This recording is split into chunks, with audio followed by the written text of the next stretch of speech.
Hi, everyone. Welcome to Peace Talk Podcast. In today's episode, we have a special guest, Olesya, who is the founder of English school БОЯР right here in Lviv. It's been a very interesting conversation. I think you're going to enjoy it. Make sure to give this video a like and subscribe to our channel. Enjoy.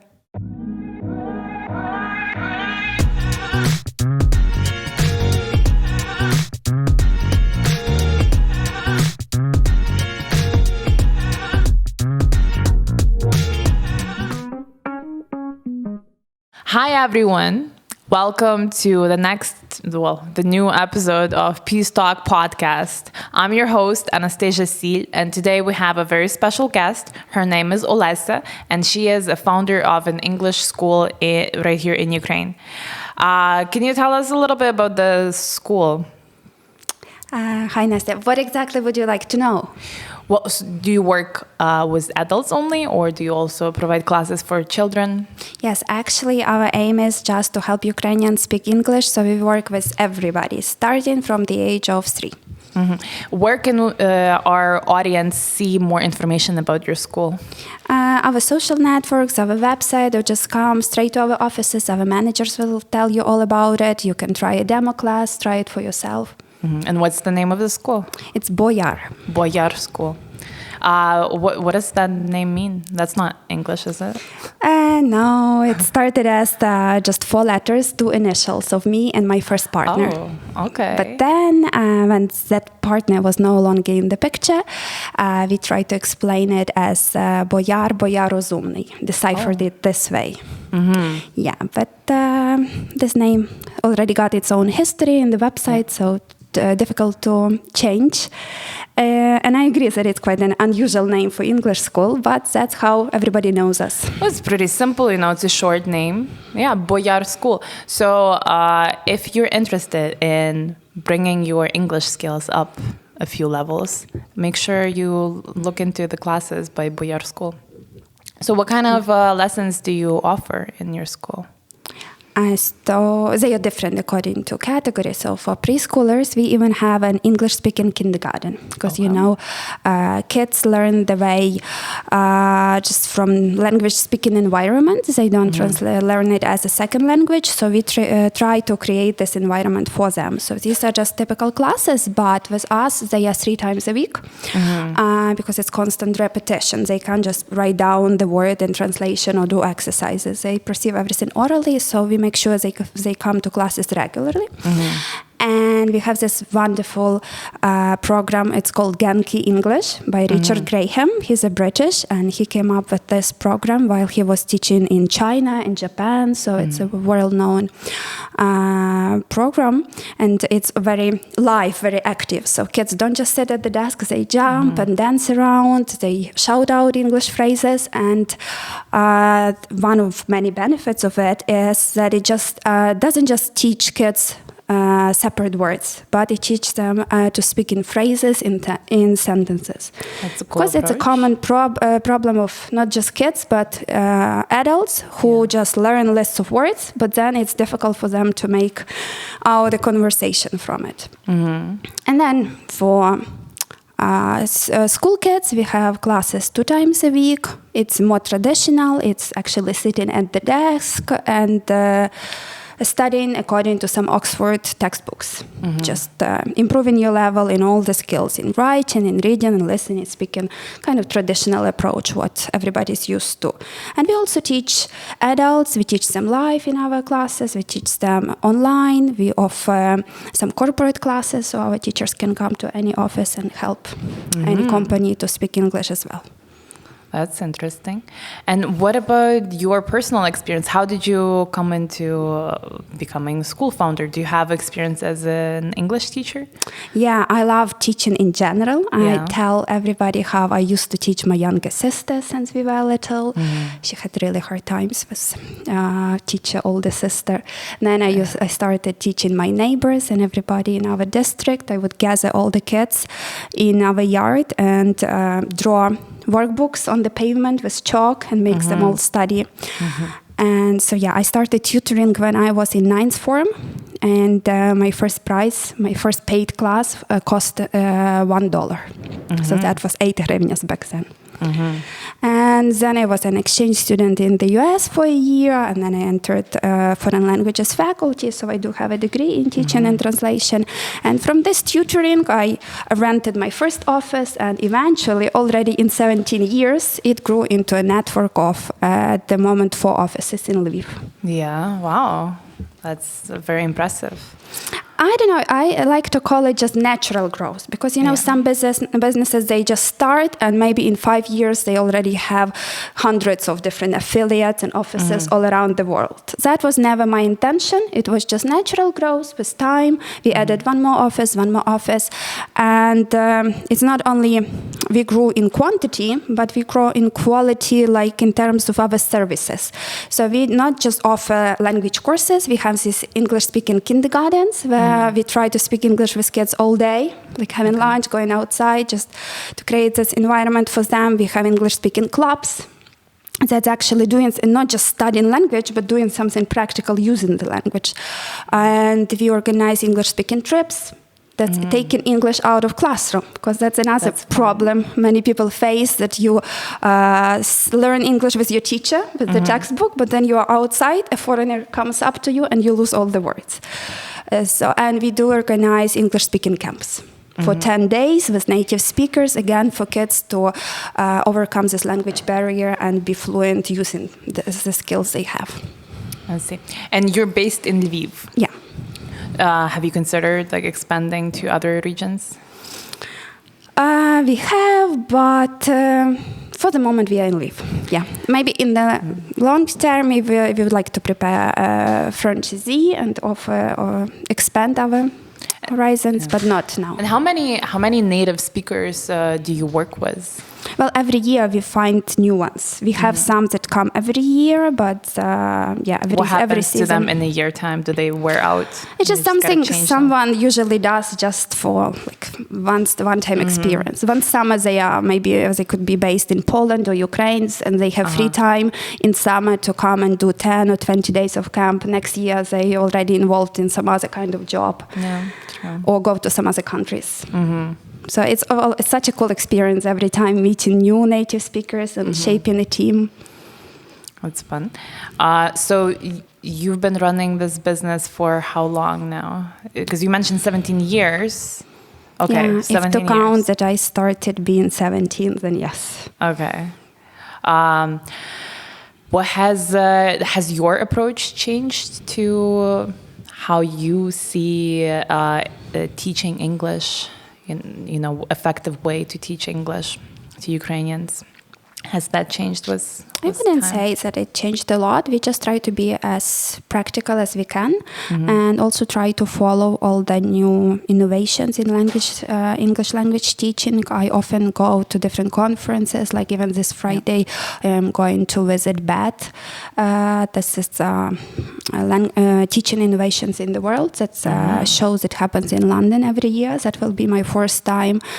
Yeah, so we try to be on the lookout for new changes, not to be outdated, to introduce some new material and approaches in teaching, but also trying to be as practical as possible, because that's like the problem we try to solve, that many people study language, but not that many can speak it. What would you say are the biggest mistakes when you try to learn English? What are the worst mistakes someone can do? I don't know, as long as you are not scared to practice it, there could be some grammar mistakes, but that's because of this gap that in theory you understand the rule, you understand that this is present simple, let's say, but when you start speaking it, and it's not in your native language, so not every time the brain would connect that rule to the sentence. But just practice makes perfect, and the more people speak, they get rid of those mistakes. Well, typical mistakes. The grammar ones, especially with articles, because they are not common in Ukrainian. Pronunciation mistakes. Very often people don't pay much attention to pronunciation, and they say it's okay, but even every sound can make a huge difference, and you can be misunderstood. So you worked with, you're aware of different techniques of teaching English. Is there a specific way or like a school of or a way of teaching English that you would not recommend students to pursue? No, like a that I method that does not work. I just want some drama. Is there a method that does not work at all? I would say it's very individual. Often people would say, give me a recipe, but there is no Good unique answer. recipe. That depends on a person. Somebody likes a strict teacher, somebody likes a nice teacher, somebody likes to have classes every day, just like with sport. You just find something that works for you. I see. A good answer, yeah. Okay, how many teachers do you have in your school? Well, now is it per group, per age group, or I don't know? just all in all, now Yeah. our team is around 50 people, but these are teachers That's and quite a team. administrators as well. And usually our groups are quite small, so it's not more than 8 people. And we do have pair classes, individual classes, and it's very flexible schedule for teachers. We work with some students, we work with teachers who have some other jobs, but they can contribute a couple of hours a week, and we are okay with that. Somebody wants to have 10 teaching hours a day because they have some aim, so we give them this full load, and some just want a couple hours. I see. Also, I'm curious about how has the full-scale war affected people's wish to learn English in Ukraine, or how they approach their goal? Like, did people maybe give up on trying to learn English, or did they actually decide to or you get more students now because more people are interested in, talking to international community? There has always been a great demand for learning English. Yeah. And since the beginning of this invasion, we did have some students who left, who moved abroad. But in general, the demand increased. And it keeps increasing. And every day we receive calls, we receive new students. But actually, we don't even have enough teachers to cover all those demands. Yeah. What about some of the students that have moved abroad? Are there some students that still are taking classes with your school? Yeah, online. And how has it changed for them? Because now they are, I assume they're in an immersive environment where there's more English language around them, most likely. Right. I mean, it depends which country. Yeah, that actually just helped us to create our online teaching departments. Same happened with our teachers who changed their place of living, so they started working online with us, and same goes for students. So now we have students in from different parts of the world. Those who continue studying with us, and even the new ones. And you have teachers in different parts of the world too. Yeah. Wow. Okay. What countries, for example? Even England. Those students who move to England, they go to English-speaking schools, and they still continue having classes to help them cope with this environment. The US, we have a couple of students from America and some European countries as well. Also, I've heard that your school is involved with some volunteering efforts as well. I'm not sure if it's the school or you particularly that you are involved in teaching English to volunteers. And I don't know, are you okay to talk about this? Well, I believe it's a duty of each Ukrainian to contribute to our country's mission to win this war. So we've been trying to do what we can. From the very first days, we organized just this point in our office where we collected different cans and glasses and all the things that were needed. It was a shortage back then in the beginning. And people from the community would bring it, and I would drive to those places that gathered shelters. it. And then we were able to open our offices again. And from then, every time we ask ourselves, what is there we can do? How else we can contribute?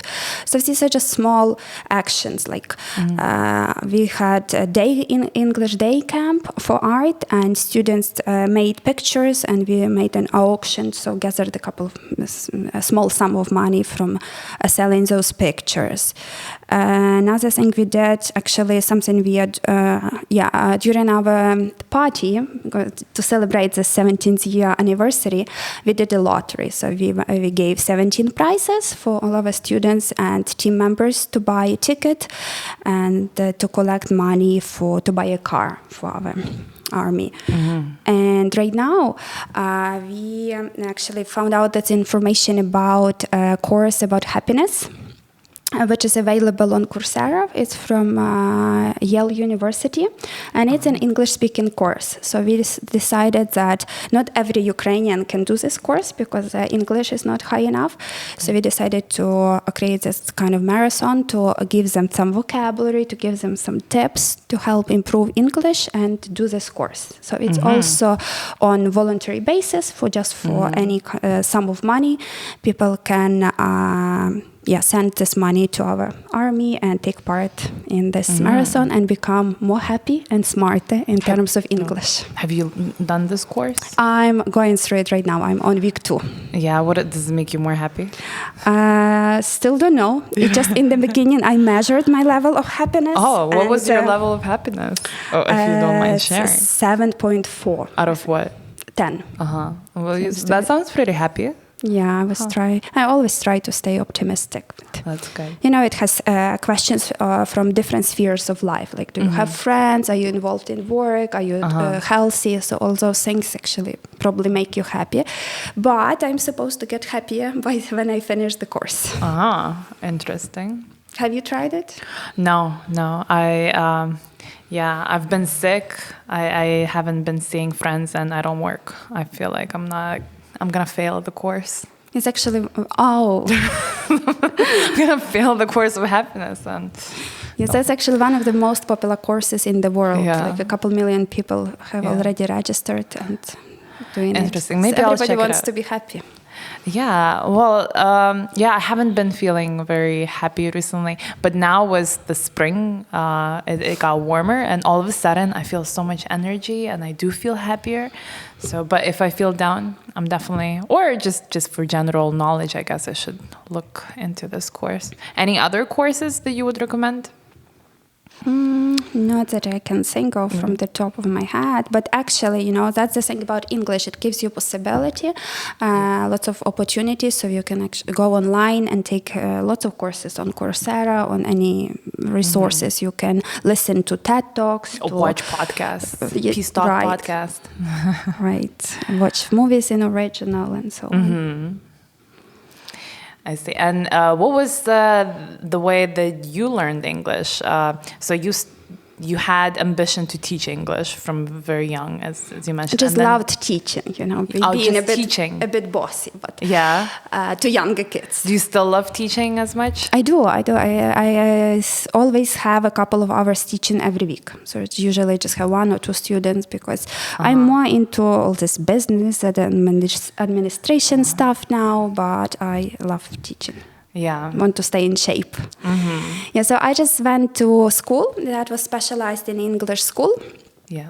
And my parents didn't know English at all. So I still remember how my mom came to teacher and asked, can you write how you read these words, but in Ukrainian letters? So my mom could check me at home as I learned the vocabulary. And so I just had this basic medium level in school, but then I became a finalist of this program that I would very much recommend to all the teenagers every year. It's run by American Embassy, American government. It's called FLEX, Future Leaders Exchange, and they sponsor a number of Ukrainian kids and kids from different countries to come to the US and stay for a year there absolutely for free, receiving allowance, staying with a host family. Wow. So I was lucky to get there to study in the US for a year, and when I came back, so I entered university. 5 years of studying language there, and I keep on learning. It's a never-ending process. That's great. Do you have any other interests that you're pursuing besides English? Well, business now. I try to learn all about this marketing, management, human resource, and interest if you think in terms of hobbies like traveling, skiing, like organizing. So we try to organize different events. Puzzles. puzzle. It just happened eventually. So during COVID, I was making puzzles with my kids, trying to kill time. And we would do a competition, who can do a puzzle faster. So then I Googled whether there are such types of competitions in the world. Do people organize it? And I found out there is a whole puzzle championship. It's worldwide. It happens every year in Spain. And Ukraine wasn't registered there. Our enemy was, and taking actually good places, but no representatives from Ukraine. So that was my aim, to change that. I registered Ukraine for this year, 2022. That's amazing. And I was going to organize a local championship to find the fastest puzzle makers who could go to the world and represent us. But unfortunately, due to events in March last year, we couldn't organize the big event. So I went there myself with my colleague, just to still for Ukraine to be present. Yeah. And we asked organizers for Russia to be expelled, because they can't take part between all the other proper countries. So that was our small victory, that Russia didn't take part. They did expel them. Yeah, and Ukraine was present there with a flag, with embroidered T-shirts, and all the other countries came and wished us good luck in our battle and so on. So it was that's nice amazing. experience. So this year, I believe I will be able to organize finally this local championship, because even though we represented Ukraine, we were not that good at making puzzles. Well, you're very lucky to meet me, because I'm very good at puzzles. So very maybe fast. you should go this year. I'm very fast. But first you have to win the championship. But I get very competitive. Like I'm a sore loser. So if I lose, oh man, I'm gonna be. What's your time? And how much time can you make a 500 piece? Yeah, I don't know. I never timed it, but I feel like it's very fast. Because the champion made it in 32 minutes. 500 piece? Give me 20. Really? I don't know. Wow. Because I couldn't do it even in 2 hours. I wish we had a puzzle right here, right now. You see what's happening, but if I get into competition, it changes me as a person. I become a whole different person. I become an animal. Wow, so I'm there competitive. to kill. That's I am. I'm too competitive. I try to stay away from all competitions possible. But maybe you can use it to your advantage and get us the medal. I wish, yeah. There are actually a couple of types: individual tournament, couple, and team, in teams of 4. But teams of 4 have to make 1,000 piece and 500 piece in 4 hours. Interesting. And I think I wouldn't complete 1,000 piece maybe even in 2 weeks. I'm gonna have to try it now. I never timed it, but now I'm gonna go home. On the way home, I'm gonna buy a puzzle and I'm gonna go and time it. Let me know your time. Yeah, I'm very curious. What was your best time? So when I had individual, and we had 2 hours to make 500 pieces puzzle, and I made like almost 300 pieces I was able to put together. Yeah, but people, the winners, they finished this 500 in like 30 minutes, up to 40 minutes, 1 hour. It is. So, this World Championship, it's for adults. And I thought that kids that it's a proper hobby for kids. So I had this idea to organize a tournament for kids as well, and to divide a puzzle according to age. Like the smaller ones, even kindergarten kids can do a 30-piece puzzle. Then school-age kids can make bigger ones. And they even run such competitions in schools and in the local level, national level. Interesting, yeah. It's a good idea. Get your fingers moving, logic, thinking. Yeah. The jigsaw puzzles are very good, I think, for all of those things. You mentioned you have kids of your own, right? Yeah, I have 3. 3 kids? No. Wow. Keep me busy. Yeah. Well, no wonder you're coming up with ideas. Yeah, actually, all my business ideas, they are in a way shaped around kids. So, as I like to say, when my son started kindergarten, we tried the state kindergarten. It didn't work for us. So I opened my own kindergarten and made it English-speaking one for my son, then my daughter, and then my youngest daughter was actually in our kindergarten up to just recently. And then just the same story when my son went to school. We tried state school. The next year we tried private school. And just again, if you want to do something good for kids, do it yourself. So I opened also a private secondary school. That's another project of mine. Can you talk about it a little bit? Yeah, I was very interested in education in general, and English.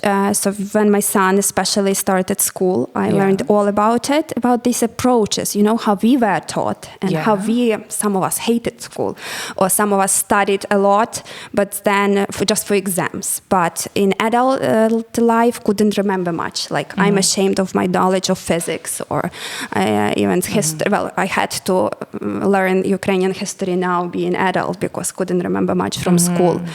Or some just traumatic experience from teachers or some bullying or classmates, well, different experience from school. And I saw that kids now are so much different. And especially with the development of modern technologies, teachers already for the long time now, they are no longer the source of knowledge. They now more have of this more management coaching function just to motivate kids, organize them, and then they can find all the information they need. You don't need to stick to the textbook anymore.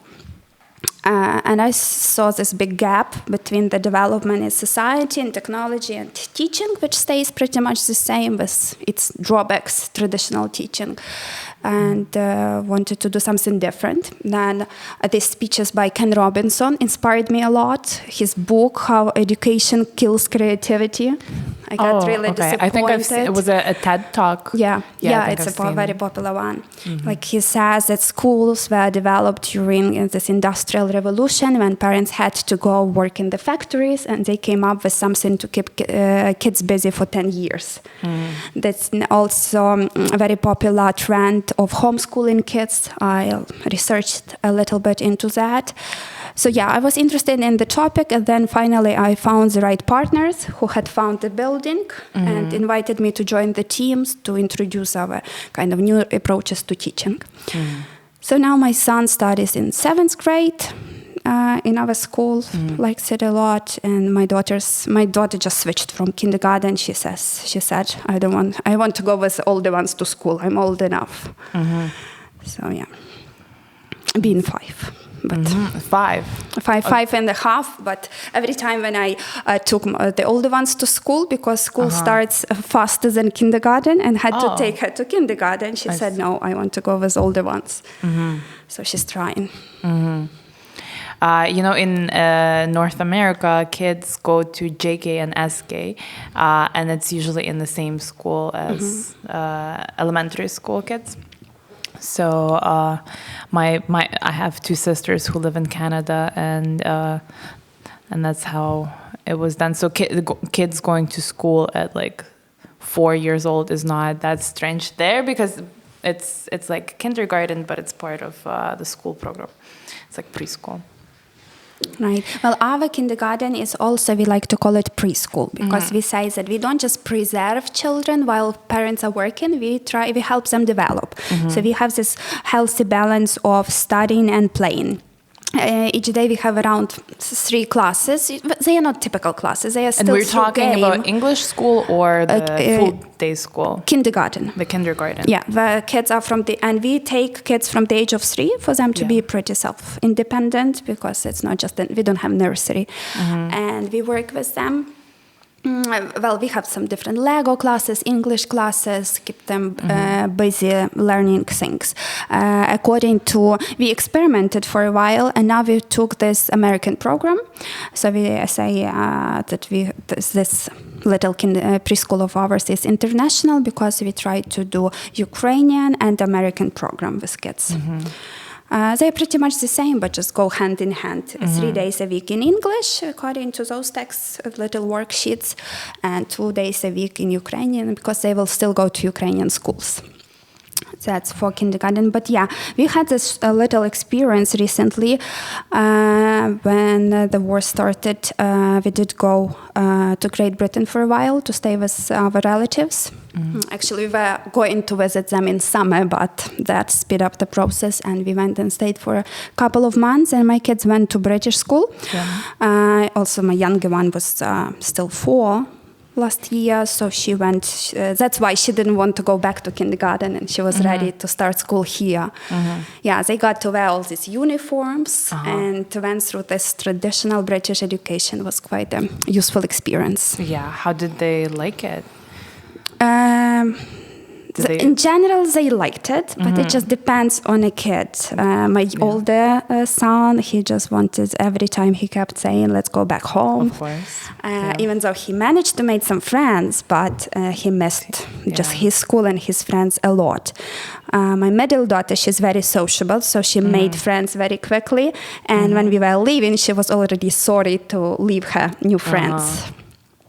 And my youngest one, she had just difficulties adjusting in the beginning because, that was kind of scary for her to be left at a new place and to study so much. She wasn't used to this more academic approach. But later on, she also made a friend. She liked it, but was very happy to go back home. Yeah. That's interesting how you can observe all of these different experiences of your kids at different grade levels. Yeah, and in general, even though, that amazes me the most, 3 kids from the same parents, but 3 different personalities. Yeah, it's always like that. I have 2 sisters, so it's 3 of us. We're all very different. But do you get along? Now we do. As kids, I don't know. No. That was tough. Just the same, me and my sister, yeah. Yeah. So that's the sister that you were practicing your teaching abilities. Now she keeps remembering that to me. Remember how you used to torture me? Torture. She's a teacher as well. She's a teacher as well. That's funny. She says you're torturing her, and now she goes on torturing other people. She's trying to forgive me. I see. So we also spoke on a meeting call earlier while we were setting up this podcast, and you mentioned that you also personally yourself are teaching English classes to military. Yes, it was actually my friend who's in the military right now, and he addressed me saying that they have some time and the boys have a desire to learn English. So our teachers give them Zoom classes, and they're really amazed that the guys over there at the battlefield, they gather together for 1 hour to have this teacher on the screen in Zoom, and they're really motivated. I guess that helps them just not to lose to bring up their spirit, to keep cheerful, to keep developing, to get their mind onto something positive and interesting. So they expressed this desire, and we were very happy to help them. And also, I just came back from another experience with military. That's translating. Since I got this degree in teaching and translation, so that happened back then when I was in the UK. I found this announcement. They were looking for English Ukrainian interpreters, and they would take any person who speaks both languages because they started all those trainings. Lots of Ukrainian soldiers were coming and still are to the UK to learn how to use all the equipment and generally to train to how to be a soldier. They have the special course for newly recruits for 4 weeks where they teach them before they go back. I decided to join. They could just leave my kids for short periods, but just 2 weeks or so on, and just gives me this very rewarding feeling of being close, being connected to this great mission of our people fighting for our freedom. No, that's very, very amazing that you're doing this. So your school is providing classes on Zoom, and you personally have been working as a translator too. Yeah, that's a pity that I can't go more because they have all these projects for 4 or 5 weeks. I can't leave my kids for so long, but just that's past last 2 weeks I managed to leave them for my sister, my husband. They managed great, and I escaped for 2 weeks, and that was very exciting project with Ministry of Defense. They were planning lots of good stuff that I'm sure we will soon listen on hear about in the news. Not much I can say, but the process is going. It's a pity it's moving so slowly, but now I understand why, because it really takes time to produce all the things. It's a complicated process, but the support which I've seen from British government and even some American companies were involved is amazing. Yeah, it is. No, it's really nice. We're getting a lot of support. Well, England is showing a lot of support, and the rest of the world also. We're very grateful, yeah. And everybody says that that we already won, so now it's just a matter of time. I think we won right away on many fronts, and now, but the war itself, it's going to take some time, though. Yeah. What are your thoughts on the whole development of the war? How has your life changed with the full-scale invasion? It's emotionally hard, it's psychologically hard, it's heartbreaking. Even it's not something you get used to, and it's not something anybody should ever get used to. Well, still, every time you hear this danger alarms goes on, you get this the horrifying feeling. Yeah, and having children, in the I would be shelter. very scared for my kids, knowing the rockets are flying right above their But the kids, heads. they are taking it so great. They are fine. I was worried more than they actually are. That's why I moved them out of the country for a little bit, because I didn't want them to spend time in those shelters. Well, however well equipped it is, it's still a shelter. Yeah. And they should be having proper classes, like doing their dance clubs or whatever they like, and not just staying there waiting for rockets to fly by. But we came back, and the kids said, "See, it's fine here. It's okay. We had good time in the shelter. Let us stay home." That's what they wanted. So they're very patriotic. They want to be home in Ukraine. I guess as most Ukrainians are. So. Yeah. Do you think they became more, they developed this feeling of patriotism was the beginning of full-scale war, or maybe that experience of living abroad has made them more proud to talk about how they're Ukrainian and they want to be part of this country? Yeah, definitely. It contributed a lot. I guess it's now very trendy to be Ukrainian, to wear all the shirts with Ukrainian symbols, all these popular phrases now. Ukrainian music, songs are popular everywhere. So to keep our spirits up. Before that, since I had this great experience of studying abroad for a year, so I was saying to my husband, so maybe we could do 1 year abroad as a family, because, we live in Lviv most of our life, and I thought, is it going just to be the same till we retire? So I was thinking about going on this adventure someday, and now this happened due to this bad circumstances.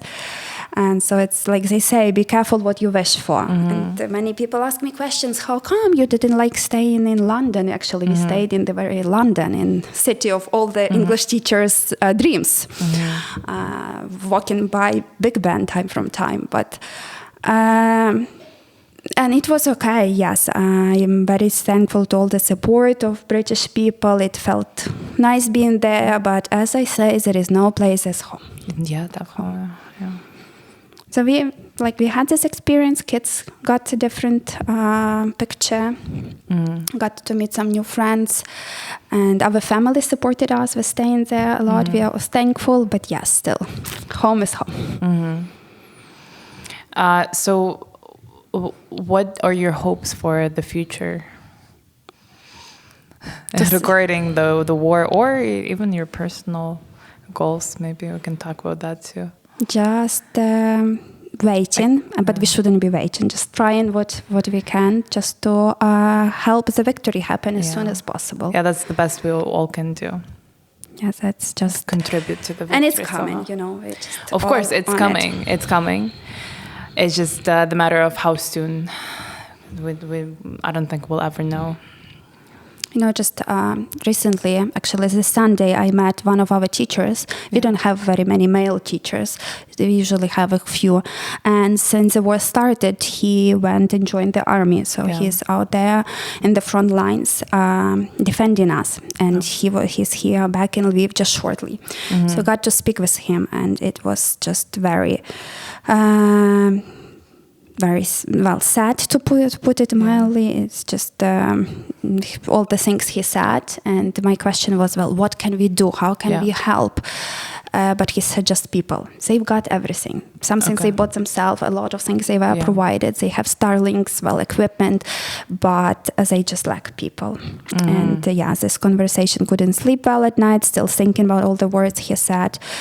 And still thinking of some solutions. How can we help him? Because he's having such a hard time. He was able just to come home for this short time, and he's going back. So he needs more people so he could switch. And because he's really getting tired, and that's exhausting.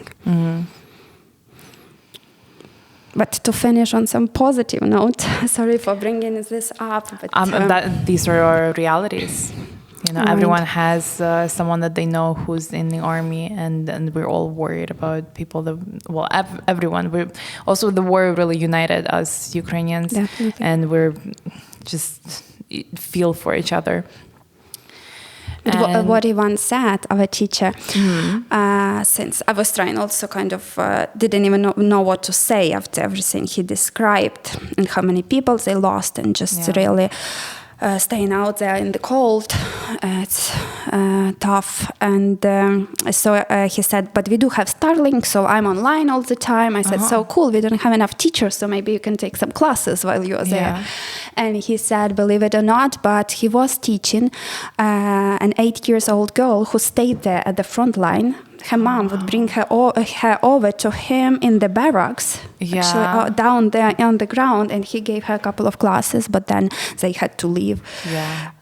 So that's what our amazing defenders do. They keep working and defending us. Doing overtime as English teachers if they have to. Ukrainians and our army are amazing people. Yes, and that's why I do sometimes these translation projects, because it's just...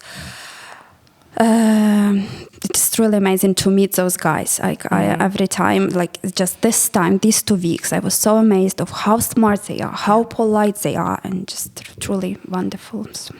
I think as Ukrainians, we have that appreciation for our army, and we understand how everyone's contributing to the victory.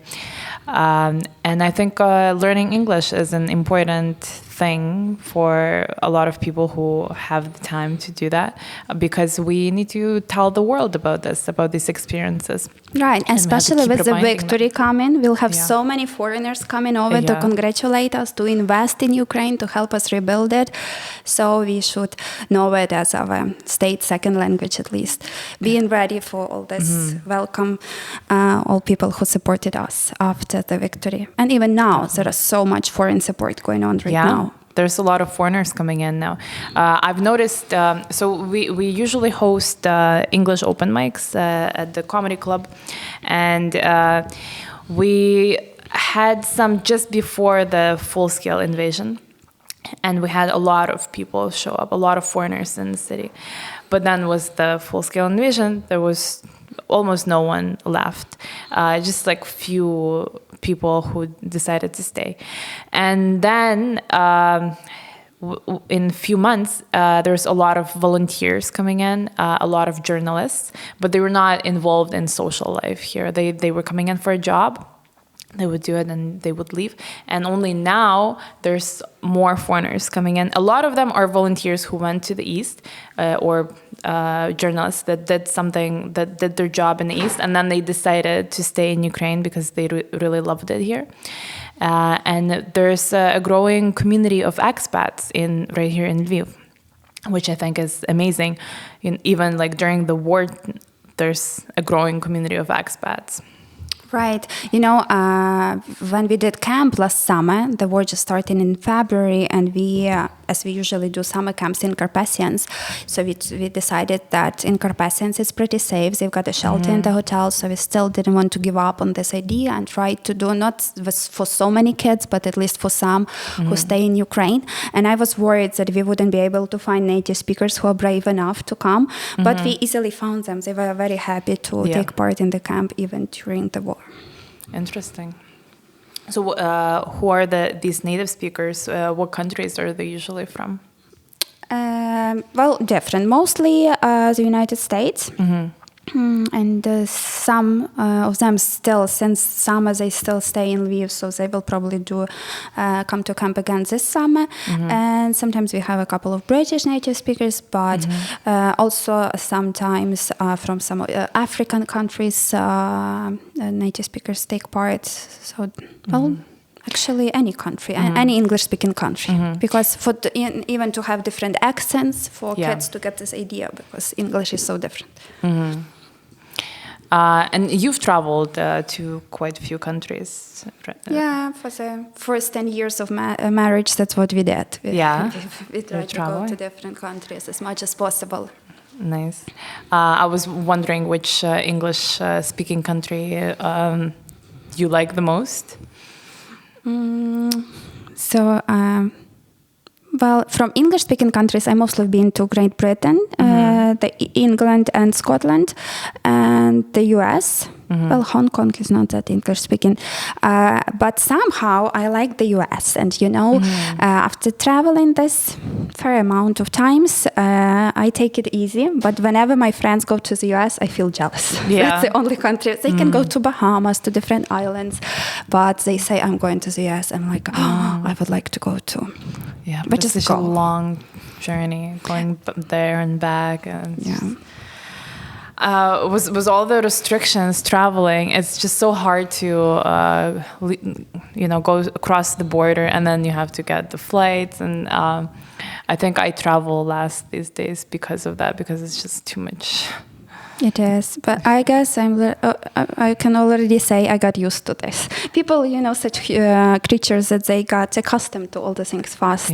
And for sure, that was so cool before, just to take a direct flight Lviv-London. But now I just go on train, then over the border, then another train, and then flight. So now that's the reality. Yeah, I know. Did you cross often to London and back while you were there?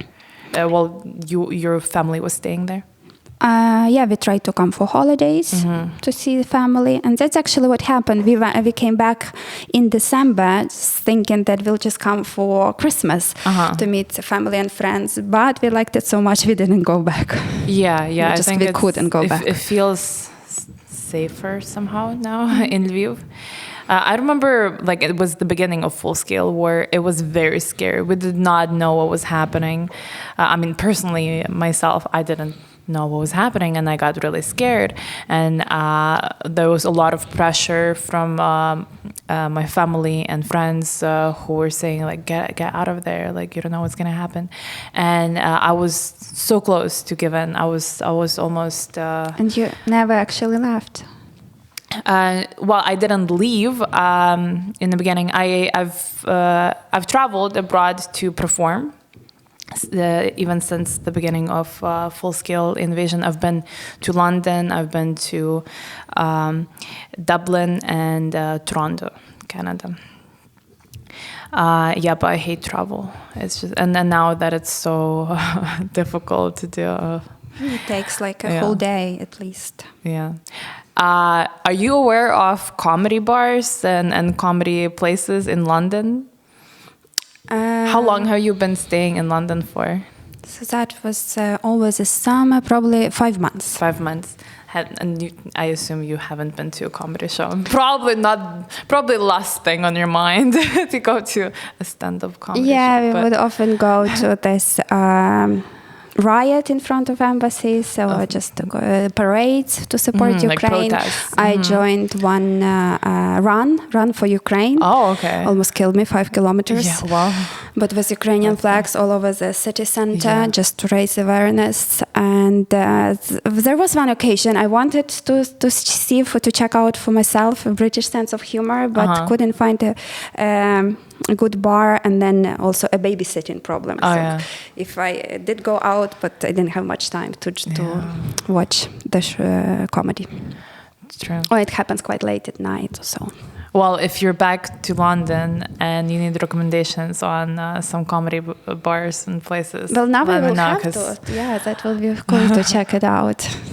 Do you find it funny, British comedians? Yeah. I love a lot of. There's a lot of great British comedians.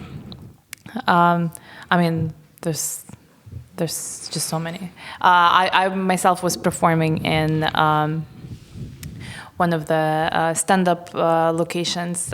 So there's a Vauxhall that does some stand-up, and oh man, I can't remember. It's like a comedy club. I forgot the name. I don't know. I can't help you with that. I wouldn't know myself. My husband is a great fan. Top Secret Comedy Club. That's the name of it.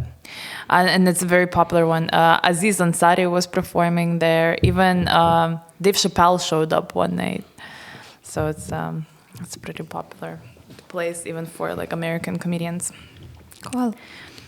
Yeah, and now you're back to Ukraine and you're back to work. And are you expanding or just keeping your business, doing volunteer efforts? What else is up in your life these days? Just trying to support the economy, for all our team to be busy, to keep working, to support their families, and yes, organizing all these events. That's what I like these puzzles or different championships in school. School has a very busy life with different camps happening. We are getting ready for summer camps, all of this. Just the things I like. Do you ever go on the summer camps trips? I always go. Yeah. That's why we do them, because every summer I have to go to camp. And it's in Carpathians, in the mountains. What has been your favorite trip to do in Carpathians? We always go to Yaremcha. We have this spot that we like, a hotel with which we cooperate all these 8 years actually. And that's the place our camp participants like. And yes, whenever the summer comes, I already want to see the wonderful view of the mountains. That's lovely. Okay, well, thanks for that recommendation. Have you been to Yaremcha? No. I haven't been to the mountains much. So maybe that's something. That's my place of power. It just really gives me energy, information. What is it? People keep saying that, like the mountains. The mountains, they give me power. What is it? I don't get it. Just Can you like explain it? staring at them, having coffee or not having coffee, just standing lumps. and looking at it. Okay. So you feel so little looking at all those big mountains and all the colors. It's very inspirational. No, the colors, it's very beautiful. Sometimes I go to like Drohobych region, like Truskavets, and you can see the mountains from there. Those are small ones. Good. Yeah, but they look nice. And I'm like, I kind of get it. Are you more of a sea person? Maybe I haven't been to the sea enough to know if I'm a sea person. You just work a lot. I just fucking work all the time. Sorry, I just work. Yeah, but you know a thing or two about that. I think about working a lot. I like to work in the mountains. That's why I do camps. Well, how do you keep a healthy balance between like work life and life? That's just a constant question. Or sometimes people ask me, how do you manage it all? And I say, I don't. I don't, because it's always a compromise. Either sometimes your kids, however bad it sounds, are hungry because you are late and you didn't have enough time to organize it, or sometimes you are late to work, or sometimes you don't have enough time to rest. It is a like parenting 3 kids is a management job. You have to be a manager of the house. You know, maybe you don't have time to cook, but you have to like find a way that food is still there. Yeah, that's what I do. I just manage, because it's impossible for one person to do it all. And it's a good thing they are all in our private school. It's full day school, so I can pick them up around 6. So that gives me more time. But still, they found some hobbies outside of school. So those kids and their hobbies, gosh. My middle daughter just has to go to ballet classes every day. It's 6 times a week. Have you tried telling her that she won't be successful ballerina? Maybe I'll stop her. I'm just waiting for her to realize it herself. But then that would be a pity for me, that after all those years of taking her and spending time. But we'll see, who knows? Yeah. If that's something she likes. But the balance, from what I read, balance is not necessarily 50-50. For some people, it's 70-30, that's a balance. There just needs to be a healthy balance that works for you. It's different for everyone. So sometimes what works for one doesn't for another person. And, I like just the well-managed, that's a good word. That's some people, what surprises me is they like, can we meet on Saturday? And they're like, no, I have a dentist. But so what for me? I would have a dentist, I would go to work, I would meet, then pick up kids, and then do 10 more things on You're Saturday. a multitasker. Yeah. I see. Or sometimes when I have to choose because of the overlaps that 2 things happen at the same time, I would never just give up on one of the things. I still try to think of a way out to go to both things. Yeah. Okay. Well, I have last question for you. You as a successful businesswoman, do you have any advice how to achieve your goals and your dreams? Start little. Because sometimes people ask me and they said, I want to do business. And like, what should I do? How should I do? That was never a question for me. I just started tutoring and then more students and then small office, then a bigger office and so on. Baby steps. Yeah, just try it for yourself. You can always go back, see how it works. Don't be afraid to try, to make mistakes. Oh, yeah. Mistakes are the proofs that we're trying, like this phrase a lot. And it's better to do something and then regret or not do it. And how does it? I forgot another famous phrase. To try something and feel sorry about it, or not try something and still be sorry about it. Just, try. Okay. Well, thank you for your time. You've been a great guest. Anything you wanted to share with our audience? No, just thank you, Anastasia. That was a pleasure. Yeah, we're going to include all the links under this video to the school and the classes, and you guys can check it out. And thank you, Olesya. It's been a pleasure. And well, if you want to add something, go ahead. I just, it makes me really happy that the number of English-speaking audience is growing, and that you're developing this approach, because that's what we've been trying to do for the 17 years for Ukrainians to speak English, to understand English. And now finally we have those people, and it's cool. That's a very interesting sphere that you're promoting. Yeah, we gotta come at them from every possible approach. Keep reminding people that there's war in Ukraine. We need help, and we gotta talk through every outlet, into every microphone possible, and that's what we're trying to do here. It's amazing. Okay. Thanks.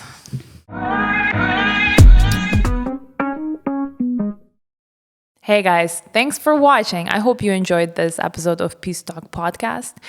Leave a comment about what you're thinking under this video. Give this video a like, subscribe to our channel, and I'll see you on the next episode of Peace Talk podcast. Bye.